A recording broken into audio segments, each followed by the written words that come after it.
Muy buenas tardes, muy bienvenidos a una nueva edición de TOTEM Live. Hoy tenemos un invitado ultra especial que nos está acompañando desde Sudáfrica y con el permiso de todos ustedes voy a switchear a inglés porque Laurence habla inglés, así que el TOTEM Live de hoy va a ser full English. Laurence, I was telling everyone that we're going to switch to English, and before everything, I want to give you a very warm welcome. We are all extremely excited to have you on this new episode of TOTEM Live. Thank you for giving us a little bit of your very busy agenda to share this moment with us, Laurence. Andy, thank you very much. It really is a pleasure, and thank you for inviting me. I appreciate it. You know, you are the first person from South Africa that is joining TOTEM Live, so it's a double moment of joy for us. And for the people that don't know Laurence, Laurence, for me, is one of the most inspiring leaders of this generation. He's very, very humble, and he's full of life ideas and innovation. To me, he's a big visionary, and every time I share moments with him, I learn. So I'm sure you will all learn a lot today from Laurence, a person full of wisdom. Laurence, how are you dealing with these moments of uncertainty, vulnerability, a change, unknown? How is a leader like you dealing with all this? Andy, thank you. And again, thank you for those very generous words. I really appreciate them. And good evening to everybody who's joined in. Andy, I think, it's about perspective. It's something that we sort of really crystallized very early on in the crisis, is to say, look, we're entering into a period of massive uncertainty, and accept it for what it is. Accept that uncertainty. Don't try and control what you don't know and what you don't understand yet. Be very careful about making wild assumptions. Be very, very discerning in what you read and what you listen to, because I think it's very easy to get to conclusions that are maybe based off emotion and hype and not necessarily all the facts. But I think the key issue, that I've been stressing with my team is a very simple phrase saying, relax, it's only uncertainty. Okay. And when you accept that it's an uncertain world, then you say, well, how do I understand these different variables and how they might move, and how do I respond to that? So really trying to get them to not panic, to sort of take things slower, analyze the data carefully, see what's out there, and really to accept that uncertainty and downturns are in fact part of what business and life is all about.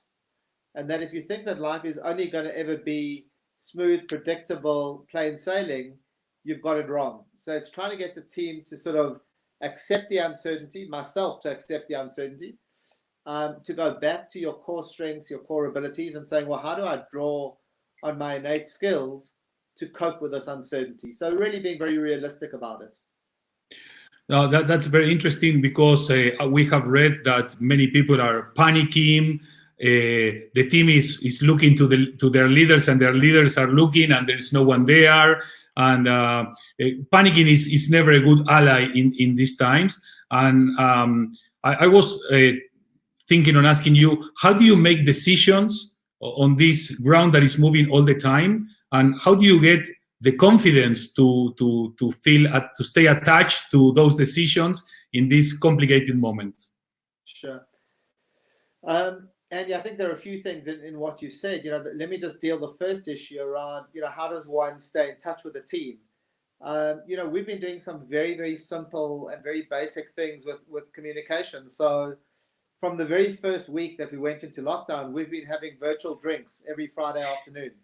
We get the team in South Africa and Spain together. Everybody brings a drink to their desk. It's a few short words from myself, from our colleagues, to stay in touch. We've had 1 or 2 dress-up days. It's things like that. We have our WhatsApp group where we ask people to share every day. One of our assistants puts on a challenge. Give me 3 words to describe yourself. What's your favorite song? What movie are you watching on Netflix at the moment? What have you learned in lockdown? And we're building up this trust and this warmth amongst the team.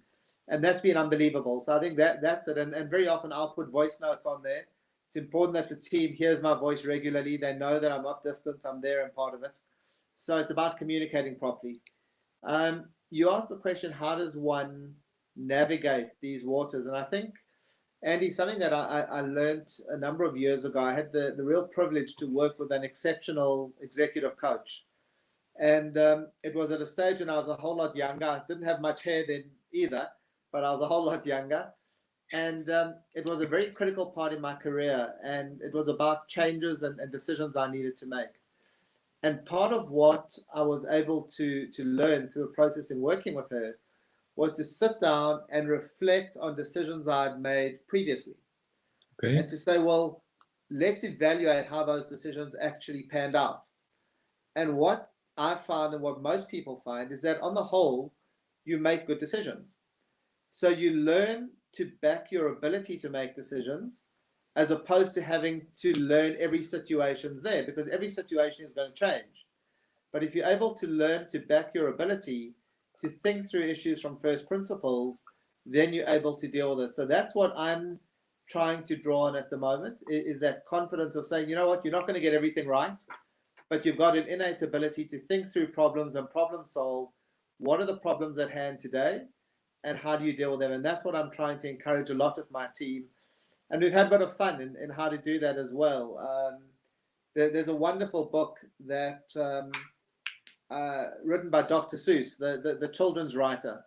Now, one would not normally think that this is a great management book, but this book called Oh, the Places You'll Go, I think is a phenomenal read, and I would encourage many of the listeners to try and get hold of it.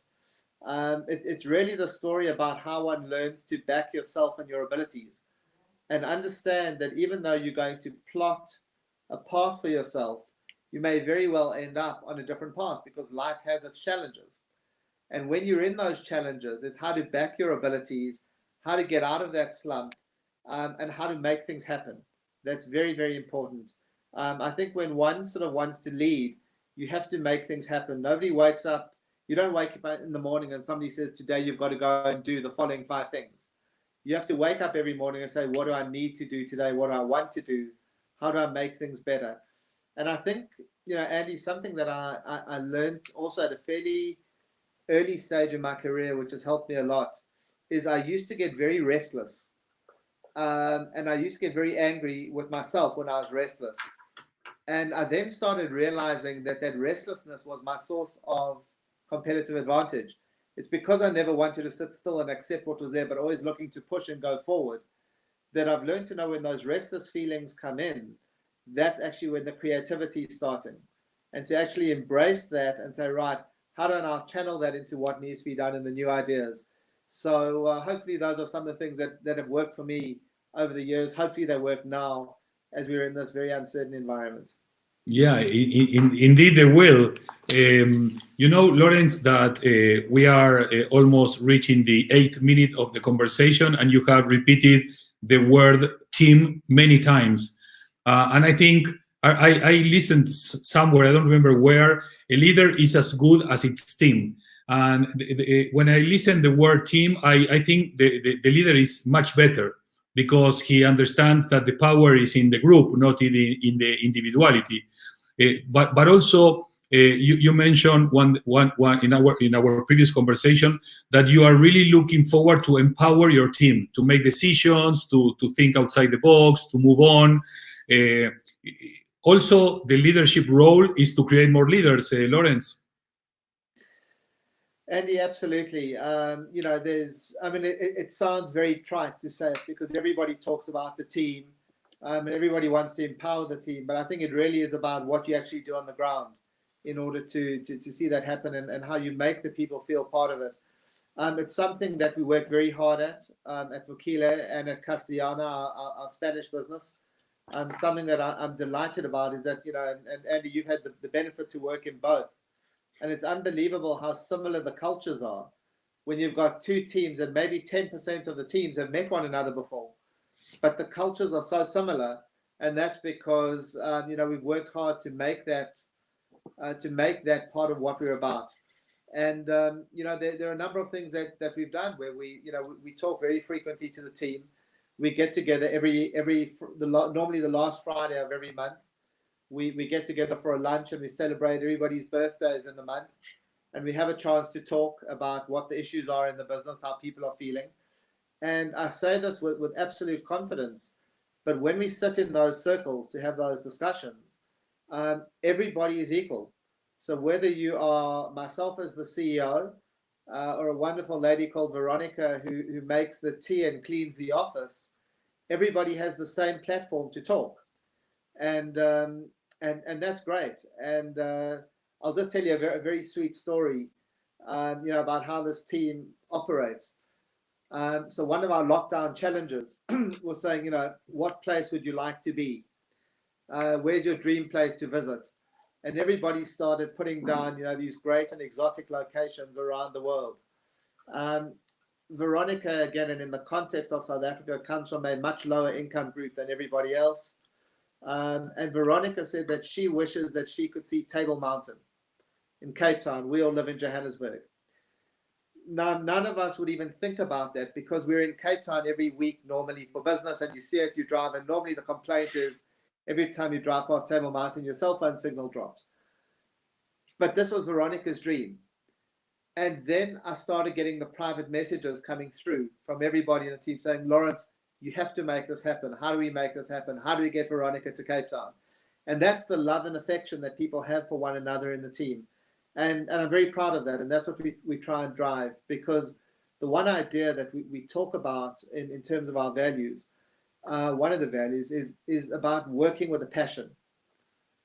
And what we stress to everybody is whatever job you are doing, do it with a passion. So if your job is being the CFO, do it passionately. If you're an asset manager, do it passionately. If you're the secretary, do it passionately. If it's my job, and you just get that infectious passion that everybody in the business wants to keep doing their best in whatever they're doing. And it's to try and build it. So it's really about the team. It's a lot of effort in culture and values and ethics. We very, very excited, but at the same time very very humble, because we've just participated in a national ethics barometer, which has been put together by one of our leading universities together with Harvard Business School, testing the ethical makeup of an organization. And the results were spectacular that came out. And the one that I'm most proud of is a question that is asked of employees. And this is now a survey running over 9,000 employees in South Africa. And the question was, have you ever been asked to do anything that by the company that is contrary to your personal values and ethics? And 100% of our staff answered they've never been put in that position. And we're very proud of it.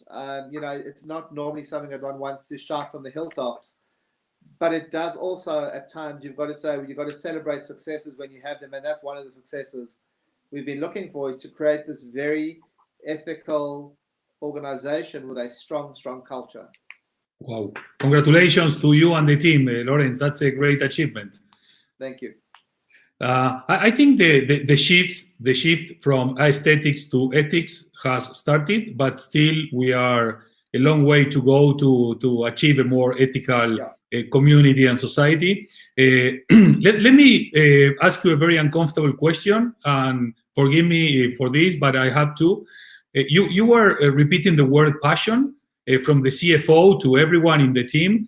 And at the end of the day, you are also a very financial-oriented company, retail-oriented, people-oriented, client-oriented, but also finance-oriented.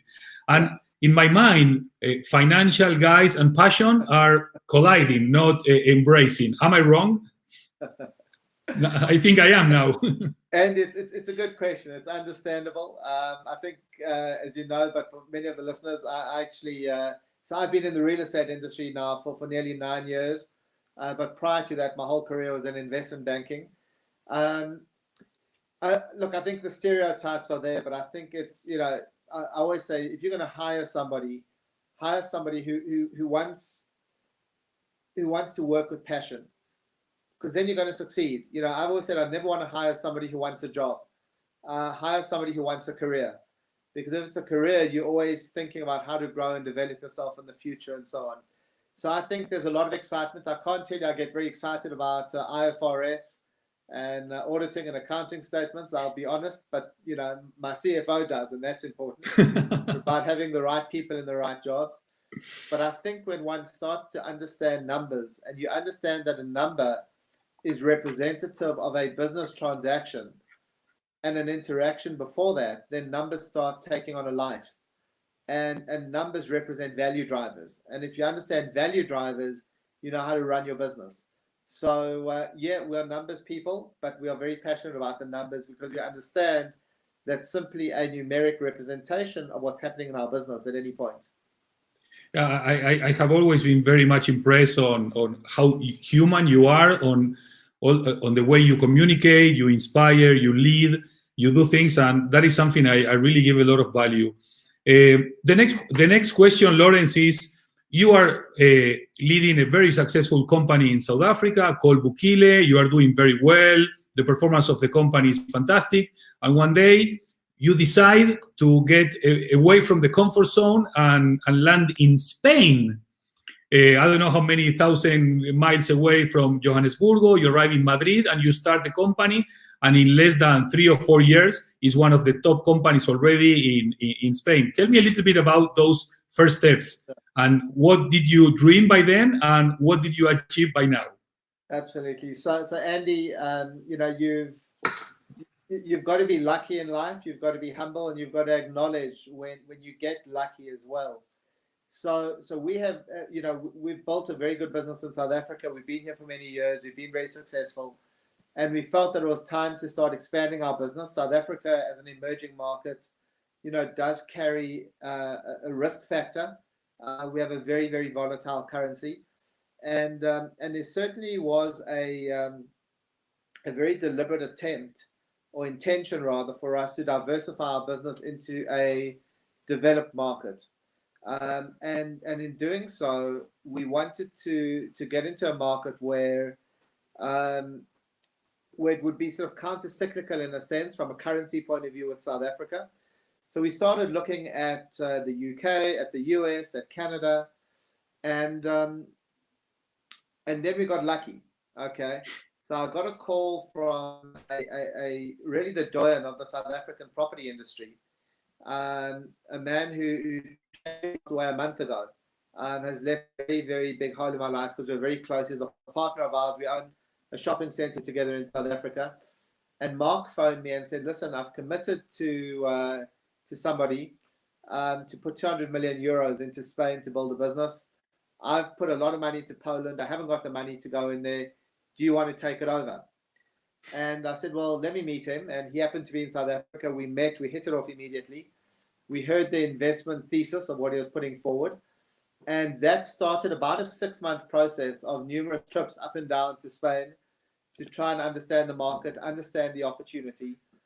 And we decided that we really liked what we saw. I think we all fell in love with Spain as a country, with the market opportunity. And we decided to invest a fairly small amount of money, initially as option money, to say, well, let's see how it develops. And no sooner had we made that investment did we start seeing unbelievable opportunities, coming towards us. So what you're saying is correct. In about a 3-year period, we've built a business of 18 assets. We've got over €1 billion of money invested in the country. We've got a team of, I think, 28 or 30 people now that operate. We listed on the junior board in Madrid, and it's been absolutely fantastic. The only challenge has been COVID, but frankly, if we invested anywhere else, it was the same thing. So we know and understand that that's not, anything negative about being in Spain. But we found it the most fantastic environment to operate in. We think that there is a lot of potential from a retail landlord point of view. We think consolidation opportunities in the market. And whilst, yes, the next period may be difficult as, one gets out of the recession. We've got to get confidence back for tourism to come back. But we're not running our business for the next 6 months or the next year. We're doing at least 5-year planning and longer. What often sets us apart from many investors that come into the real estate market in Spain is we don't buy a property for the exit. We buy a property for the long term in terms of the longevity of the asset and the income that we're going to get off it. Many of the investors that come into Spain come in and say, well, I've got to deploy money today. I need to exit that in 7 years' time or 5 years' time. And therefore, how do I buy it? So you've got a very short-term focus from an ownership point of view. We don't view that. We view ourselves there for the long term and the sustainability and the dominance of the asset over the long term. So that's it. But I was actually once talking on a panel in South Africa. It was at our REIT conference, and I sat down. It was sort of the keynote session, and the moderator he's a competitor, but a very nice guy and a good friend, was sort of trying to put me on the spot. So we had just gone into Spain, and in front of probably 300 to 500 people, all the investors, the bankers, the lawyers, the accountants, he said, so Laurence, why did you go into Spain? And I said to him, well, they've really got a fantastic soccer league and we enjoy soccer. And I kept quiet. And I got all the laughs from the applause. And he said, I stole his thunder. He wasn't sure what to say. But it was a great entry to then go into the fundamentals, and sort of where we like the sophistication of the market, the macroeconomic picture, the declining unemployment, the growth in consumer expenditure, and those are all compelling reasons. And I think now what we're not doing is sitting down and saying, jeepers, we made a mistake, because we didn't. Again, these conditions that we're going to face in Spain now are what every country in the world is facing. But the underlying structure of the industry is good. The infrastructure is there. The sophistication of the markets are there, and it will come back. So we are very, very proud Spaniards. The only thing I must apologize, I can't speak Spanish. I'm absolutely useless at languages. And whenever I get asked the question of saying, well, do you speak Spanish? I'll say no, because Alfonso, who's our CEO, speaks a great English. And the whole team, so they made it very easy for me. But at some point, I need to take up that challenge. Fantastic. You know, Laurence, that we are arriving to the 22nd minute of the conversation of this episode, and we have only mentioned COVID one time when the minute 20 arrived. I think this is a good sign. Maybe our unconscious is already prepared for the day after, or is it better not to even think about it? So, Andy, I think you have to think about the day after. You have to think about the future. I think a lot of people are making some very wild predictions about what the future is going to look like. And I think they're making it off speculation and of very limited data. Let's take a few steps back. COVID has been going on in our for 2 to 3 months. Okay, you don't run businesses on 2 to 3 months. And consumer trends don't change necessarily in 2 to 3 months. So we sort of are trying to stay very of these predictions of, well, it's the end of retail as we know it. It's the end of offices as we know it, because everybody's going to work from home. I don't buy those at all. And I think I can give you a lot of views that will be based equally on speculation as to why it won't be. I think, people need human interaction. We're social beings. We have to interact with people. You can't sit, just because I can work functionally from home doesn't mean that's the optimal way to work. So what we're trying to do is to say, look, there definitely will be change. Let's not try and predict what that change is going to be. Let's rather invest in our ability to understand our customers in real time, to work out what those changes need to be. Let's also try to understand what might be inevitable change. So, for example, and I think it's something that you and I have spoken about before, is, post 9/11. No, you remember then everybody said, well, that was the end of international travel. Yeah. That wrong. Okay. But what has happened and what is the definite is that people became very tolerant immediately and understandably around security issues. So all of a sudden, long lines at an airport were no longer a problem because you understood it was security. Going in through security in a shopping center was okay. What is definitely going to happen now is people are going to be more hygiene conscious in what they do. And that's fine. That's something that we can easily get our arms around and how to manage that. And we've already put processes in place. What we did at Vukile is we have hired a special advisor to our board, a professor of virology. So we are actually trying to work off facts, because everybody is reading a ton of information all day long. Every model that we hear about has probably overpredicted the death rates by a factor of 10. So I took a view at my board and I said, look, frankly, I don't want you to send me whatever article you've read, because I haven't got time in the day to read whatever you sent through. I'm also reading a lot. Let's back a scientist and a medical expert to help us. And we've brought this professor on board, and it's amazing because you can start moving through the clutter to understand things in a more scientific way. And by the way, there's still a lot we just don't understand. So that's the uncertainty. But I'd like to maybe give you a bit of an anecdote of how we're approaching it. So for us, it's not about saying retail is going to change definitively in the following 10 manners. Rather, what we're saying is retail is going to change. It's going to evolve. What we must rather do is invest in our ability to understand the customers, to understand those changes almost in real time as they're happening, and to make sure we've got very flexible decision-making processes in our organization to respond to those changes.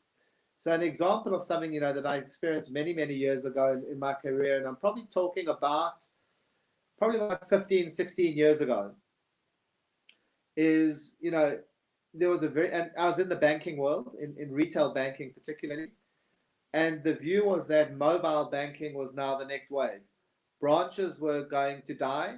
Every bank was going to shut its branch, and all banking would be done on a mobile phone. So what did we do? We entered into a joint venture with one of the biggest mobile phone operators. We were the biggest bank in the country.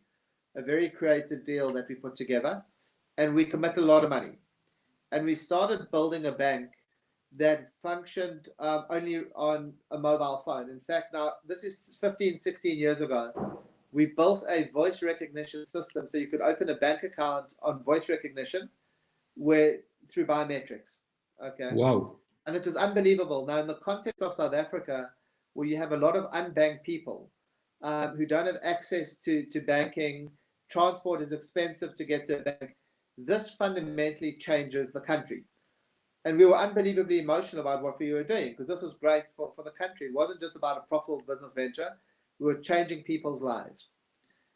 And I think we might have got about 20, 25 customers. That's it. That's it. Okay. That's it. Of which most of us were ourselves, because we signed up to test it. Okay. Jesus. So what did we do? We fired the CEO, because that's clearly, it had to be her fault. We fired her. And then we decided, well, now we've got to work out what's going on. And we then put in two people from the bank, frankly, two mavericks, who we didn't know what to do with. And we said, go work out, tell us what's happening. They came back to us in about, it was a couple of months, and they said, look, we think we've worked out what the problem is. We built this business on the basis of a banker's understanding of market segmentation. Okay, and that is largely based on income. Whereas a cell phone company segments the market based on usage of their product. So what you found is you had a massive mismatch where the unbanked people, who were the lowest income people, were in fact technophobes. And we had built the most technologically advanced solution that you could imagine. So even though they had cell phones, they used it to receive calls from their families in the cities, not to do mobile banking. The most unbelievable business lesson, because I was able to really understand that if you rely on perception only and you're not testing it properly in the market, you can end up in a very, very wrong space. It costs a ton load of money for what we're doing. What we're doing now is to say, let's not waste our time speculating exactly what changes are going to happen in the future, because we just don't know. It's all speculation. We've had a 2 to 3 month hiatus. We don't know what that's going to mean. Let's do it. Rather, what we're doing is we're now investing in greater capabilities to understand our customers in terms of our demographic, our psychographic, our digitalization of what we're doing. And that is what we're going to use to analyze when we get back to normality. As we get back, what are those shifting patterns around how people are shopping, where they're shopping from, what areas are they coming from, where were they coming from pre-COVID, now post-COVID, to understand those kinds of issues. And for us, it's about getting into the data. It's about being close to your customers and the ability to make quick, flexible decisions once you can assimilate the data, but not to rely on hypotheses and people's predictions, because invariably you're just going to get them wrong. Rather let the data drive what you're doing. Yeah. Very smart and complete answer. Love the story. I was also recalling when you were mentioning long term and 9/11. By 9/11, there were more or less 800 million passengers around the world. By 2019, we had 1.5 billion. It's almost double. So yeah, thinking on long term also allows you not to panic at the very early moment and build something long lasting. But when you mentioned something about life in our last conversation, you said life is about ups and downs, and the important thing is how do you get up after going down. So where are we now, Laurence? We are up, we are down, we are already going up, we are still going down. And what's the philosophy of this? What's the strength on how to stand up after falling down? I think it comes back to what I said earlier. Are we coming up? Are we still going down? I don't know. The big question, I suppose, on everybody's lips at the moment is there a second wave? What would that look like? And frankly, again, relying on my expert advice, and I'm now getting from our virologist, we simply don't know the answer. So what are we doing in terms of how we're managing? We're saying, number one, again, go back to what I said earlier, back your innate abilities, back your ability to make good decisions, to assimilate information, to respond to them, and to see where things go. Now, having said that, you also do need to bring in some level of preparedness. So we are saying, look, work on the assumption that it's a worst case environment, plan accordingly, and then at least you've got upside there. We were very fortunate in a sense, and it's a perverse way to say this, but because of our exposure to Spain, we saw the COVID issues earlier than many of our South African peers. And because of that, we were able to get our modeling and our scenarios done almost immediately. I remember I picked up the phone Saturday night. I heard that Spain had gone into lockdown. I sent a message to my team. I said, Exco meeting at 9 o'clock.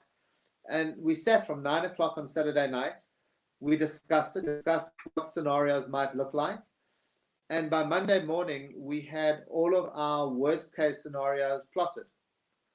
And the worst case scenario said you can get through in this environment. Your business will survive. And when I say worst case, we said assume we get no rent for 12 months. Can we still survive? And we're fortunate to have enough cash to do that. But that then allowed us to set a base. And once that base was set, it was there. Now, what we found, just talking to a lot of my peers in the industry, is they didn't seem willing to accept the magnitude of the crisis that we were in early enough. So they were getting into like a deeper and deeper rut each day because they were sort of working very incrementally. So what we are doing is to say, yeah, it's tough. It's unbelievably tough. You may find that there is a second wave. We hope and we pray it doesn't come. But that in itself may then, we have to plan for that in what we're doing. Okay, so our investment strategy, our capital budgeting strategy, our operating model is all built off that as a scenario, with the idea that we've hopefully got upside coming off there. But how do you do it? It comes back to what I said earlier.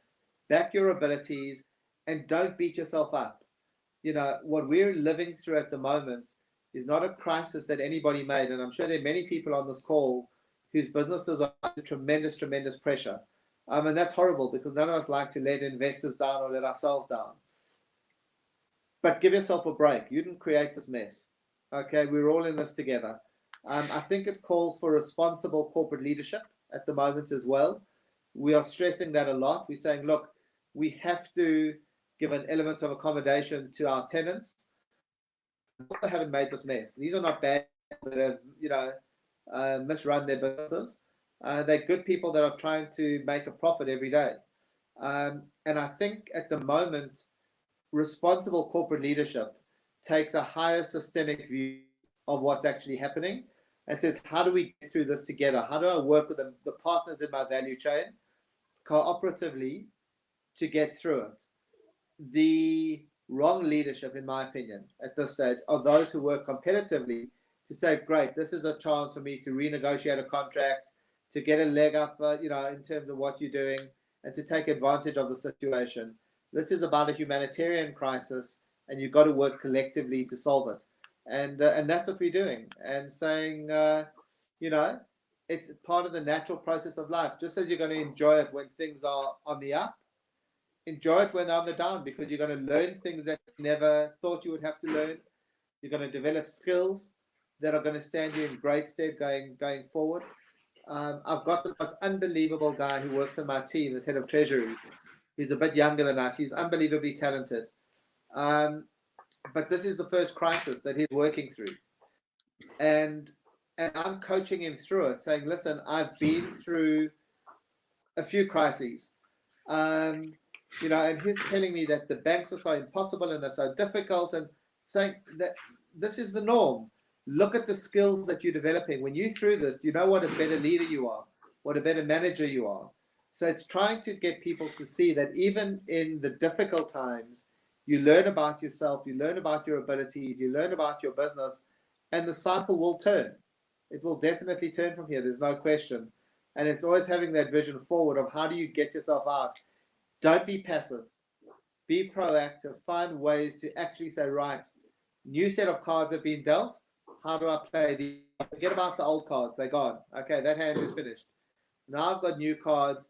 Use your brain. How do you handle that situation? Don't be passive and don't be a victim. Fantastic. Wow. Lots of learnings and lots of insights to process and probably watch again once or maybe twice or maybe three times the conversation to process all this again. We're almost arriving to the end of the conversation of this episode with Laurence Rapp. Laurence, almost arriving to this very end. I read somewhere in some Harvard Business Review publication that from the moment you are born until you are 40 or 50 years old, you're looking for purpose in life. But after 40 or 50 years old, you change purpose for meaning. You're looking for meaning in life. Where are you now? Are you looking for purpose, for meaning, both? Have you find it? Do you know it? So, Andy, again, you know me well. You know my background. You know that I'm an observant Jew. I was very fortunate to I think what my purpose is years ago. I had worked in private equity. I'd sold out of it, and that brought me the ability to have a little bit more free time. And I spent some time learning Jewish texts and whatever, and then got offered a job at one of the large banks in the country with a very exciting role. And I remember going to speak to the rabbi, and I said to him, look, I've been offered this job. It sounds good, but if I go, I'm going to have to spend less time here learning. And he said to me, Laurence, you've got to understand that different people have got different roles in life. He said, you can't sit still. He said, your job is not to sit here learning every day. You've got to find time to learn and to grow from a spiritual point of view. But your job is to be in the workplace and to be what we call in Hebrew a Kiddush Hashem, which is to be a sanctification of God's name in a sense. And that is simply by the way that you behave and the way you conduct yourself. And that is what guides me every day. That's what I hope I live up to. It's because I would hate anybody to say, I dealt with Laurence Rapp. He's a Jewish guy. He didn't treat me nicely. So my goal and my objective and my purpose is very clear. That's how I want to know. I want to behave in a way that is a credit to my religion, to my understanding, to humanity, And that doesn't mean that I'm not unbelievably ambitious and focused on success and so on. But you can have all of that and do it in a way that has got meaning. And that's what I try and do.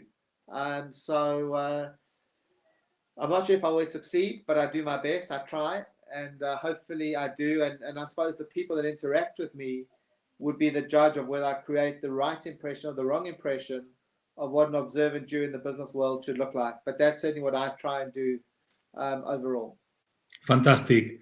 And Laurence is indeed a person that really pushed boundaries, really inspiring leader, to be extremely smart as well, but at the same time very humble, and a leader full of humanity and passion. Not too bad, Laurence? Great achievement.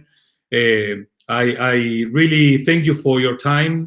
We all know your agenda is exploding every single day with lots of calls, meetings, commitments, appointments, and everything. So having this more than 40 minutes of your wisdom today, it's been a blessing and a pleasure, and I really want to thank you.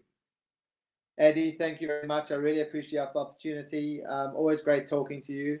And to all the participants, hope you enjoyed it. And look forward to one day meeting all in person again. It's going to happen soon, hopefully. Yes. I have the commitment of the CEO of the Global Sports Innovation Center, whose headquarters is in Madrid. And once the quarantine is gone and the new normal has arrived, all the Totem Live participants, we will all gather there to say Lejaim, salud, cheers with good Spanish wine. So you will be more than invited, and it will be a pleasure to meet them all. I look forward to that, Andy. Thanks so much. Thank you so much. Bye-bye. See you tomorrow. Bye. Thank you, Laurence, Bye. again. Bye-bye.